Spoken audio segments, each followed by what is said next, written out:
오늘 보는 이 말씀은 유다의 요셉에게 당시 그 총리에게 전하는 일종의 읍소, 그리고 유다의 이 강한 그 탄원입니다. 원래는 어제 말씀이 계속 연속되는 말씀이기 때문에 44장 전체를 다 읽었으면 좋겠으나 그렇게 되면은 말씀이 딱 끝이 나서 오늘 말씀 28절부터 이 얘기를 듣게 되는데요. 상황을 좀 정리해드리면 이렇습니다. 그들이 요셉에게 다시 돌아왔죠. 이유는 먹을 게 없어서 돌아왔습니다. 그런데 이번에는 그냥 돌아오지 못하고 원래 약조한 대로 베냐민을 데리고 가야 했습니다. 왜냐하면은 그들의 말이 진실이라는 것을 증명하기 위해서. 왜냐하면 지금 요셉에게 시험을 당했죠. 요셉이 그들에게 돈을 집어넣고는 스파이처럼 몰아세우고 또 그들을 향해서 의심의 눈초리를 거두지 않는다고 생각했기 때문에 그 말을 드렸고 아우가 있다는 말을 증명하기 위해서 베냐민을 데리고 가야 했다. 그런데 그 데리고 가는 과정이 절대로 편치는 않았죠. 왜냐하면 야곱이 포기하지 않았기 때문입니다. 하지만 코너로 몰린 야곱은 어쩔 수 없이 아이를 데려가는 것을 허락해줬고, 그렇게 가게 된 베냐민과 그 열 형제는 그 살얼음판을 갖는 듯한 느낌으로 애굽에 도착하게 되지요. 그런데 자기들의 생각과 달리 요셉은 환대를 해주지 않습니까? 그리고 잡혀있던 시몬을 내주게 되고, 그리고 그들을 위해서 제대로 된 저녁 만찬을 벌여줍니다. 얼떨떨하고 당황한 가운데 이러한 모든 것들을 이제 겪었던 사람들은 좀 느슨해졌었던 것 같은데요. 이때 다시 요셉으로부터 새로운 시험을 또 당하게 되죠. 그건 무엇입니까? 곡식을 주고 돌려보내는 그 상황 속에서 베냐민의 자루에 은잔을 집어넣은 겁니다. 근데 그 은잔은 그 당시 공중에서 쓰이는 굉장히 진귀한 잔이었기 때문에 이것은 도둑질일 뿐만 아니라 이 왕실에 대한 도전이라고 볼 수 있죠. 그래서 요셉은 이를 빌미로 베냐민을 놔두고 가라. 너희끼리는 가는 걸 내가 허락해 주겠다라고 얘기를 하면서 지금 유다와 그 형제의 일행을 돌려보내고 베냐민은 잡아두려는 이 이야기가 오늘 이 진술의 전에 있었던 상황입니다. 그런데 여러분 아시겠지만 이러한 모든 상황은 요셉이 만들어낸 것이죠. 은잔을 훔치기도 않았고 자루에 돈을 집어넣지도 않았고 더불어서 스파이 활동도 하지 않았습니다.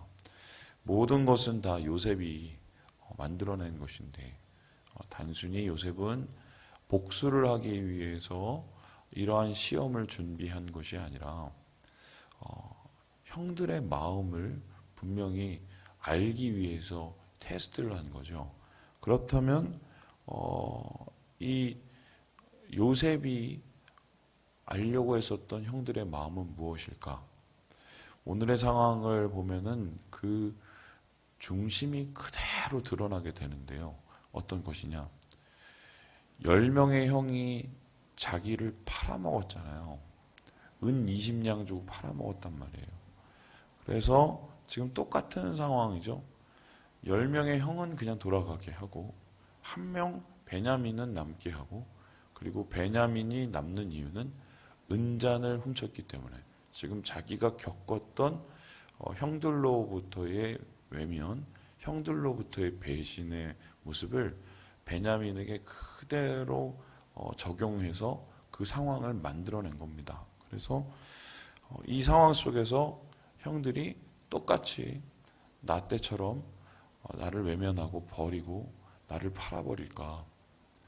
그렇게 또 베냐민을 버릴까? 아니면은 형들에게 좀 변화가 있어서 뭔가 새로운 것들을 좀 찾아볼 수 있는 희망적인 변화의 움직임이 있을까?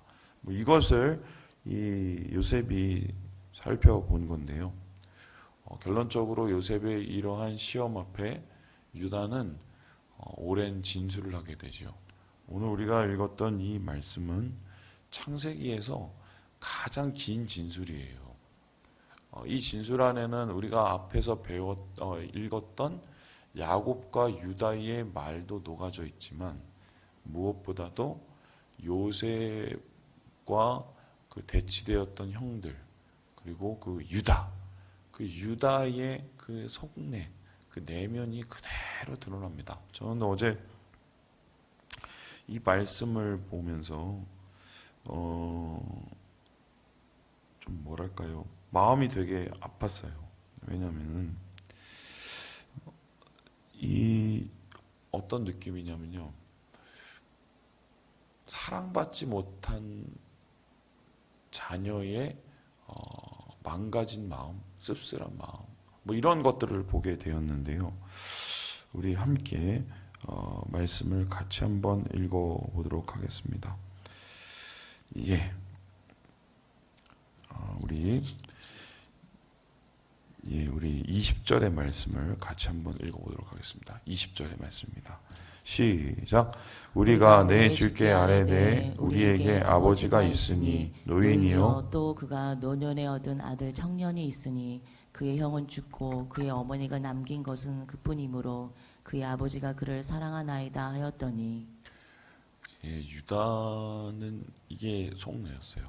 뭐냐면 자기 어머니가 있고 또 다른 어머니가 있고 총 다해서 야곱의 아내는 4명이었습니다. 그런데 그 4명의 아내가 낳은 아들들이 있고 딸이 있는데 야곱은 관심이 별로 없었어요. 아버지가. 그리고 아버지가 유일하게 사랑하는 사람들은 자기 어머니가 아니라 라헬이라는 둘째 어머니가 낳은 아들들이었죠. 요셉과 베냐민.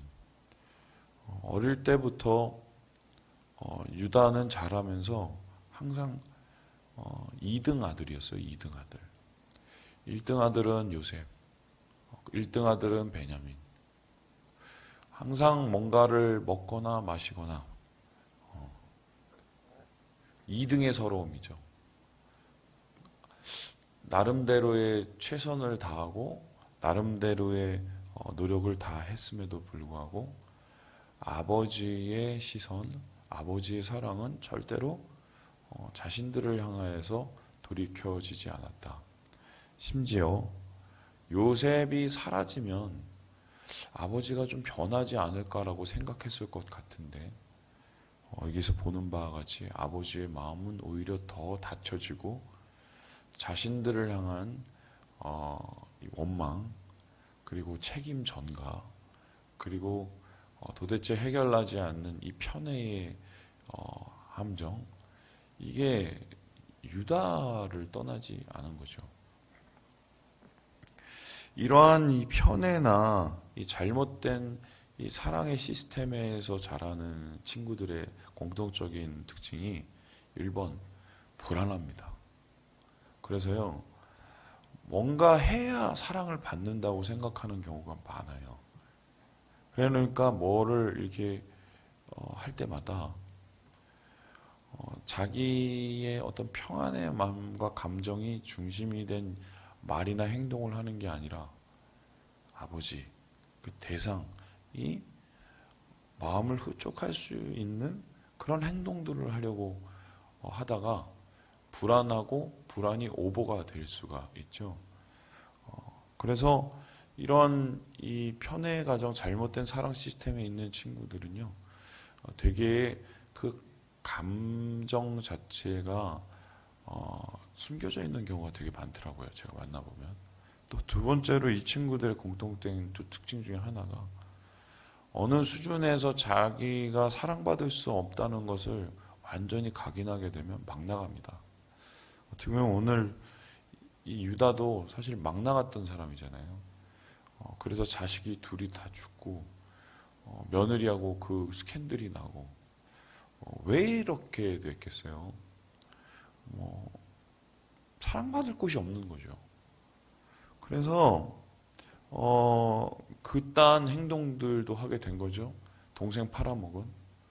그런데 그딴 행동 속에서 이 유다는 결국 어떻게 됐습니까? 더 큰 상처를 받은 거죠. 자기의 못된 행동을 통해서 아버지가 더 괴로워하는 것을 보면서 더 큰 절망을 했을 것입니다. 그래서 20년 동안 요셉과 떨어지고 요셉 동생을 팔아먹은 그 20년 동안 그가 느꼈을 이 감정, 그가 느꼈을 여러 가지 절망, 환멸이 어느 정도였었는지 충분히 상상해 볼 수 있는데요. 그럼에도 불구하고 오늘 우리가 읽은 20절의 말씀을 보니까 이렇게 얘기했죠. 아버지가에게 남은 거는 베냐민 뿐입니다. 여러분 이 말을 보세요. 그래도 아버지를 여전히 사랑하고 있는 거예요. 유다는 사랑받기 원하는 거고요. 그러니까 아버지가 베냐민을 사랑하기 때문에 그 아버지가 사랑하는 베냐민하고 나를 그냥 바꿔버리세요. 제가 종이 차라리 돼버리고 말겠습니다. 저는 이 모습을 보면서 정말 부모가 제대로 해야겠다는 생각을 다시 한번 느끼게 됐습니다. 왜냐하면 야 너는 왜 그 꼴이냐? 너는 왜 그 모양이니? 야 똑바로 못해? 그딴 식으로 하려면 하지 마. 우리가 이런 말들을 우리 자녀들에게 우리도 모르게 쏟아냈잖아요. 근데 잘 생각해보면 너는 왜 그딴 식이니? 아빠 아들이니까요. 너는 왜 그 모양이니? 엄마 딸이니까요. 이거예요 결국. 물론 그 아이의 특성에 따라서 이 성장하는 모습이 좀 다를 수 있겠지만 아이는 대부분 어머니와 아버지의 가장 큰 영향을 받지 않습니까? 근데 충분한 사랑과 충분한 훈육을 받지 못하면 아이의 삶은 삐뚤어질 수밖에 없거든요.